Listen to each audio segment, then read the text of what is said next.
الأخبار الموجزة ليوم الاثنين. تم وضع حجر الأساس لمجمع السيارات العام لشركة الكهرباء الأفغانية بقيمة 38 مليون أفغاني. التقى مدير عام مكتب رئيس الوزراء برئيس اللجنة النرويجية في أفغانستان. تبرع الهلال الأحمر الأفغاني ب4.5 ملايين أفغاني لضحايا الزلزال في تركيا.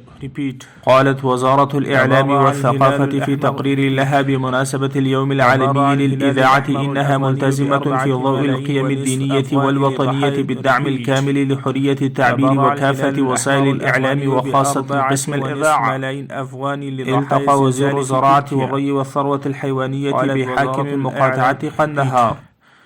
واصلت حزم مساعدات إنسانية أخرى بقيمة 40 مليون دولار أمريكي إلى أفغانستان وتم تسليمها إلى البنك التجاري.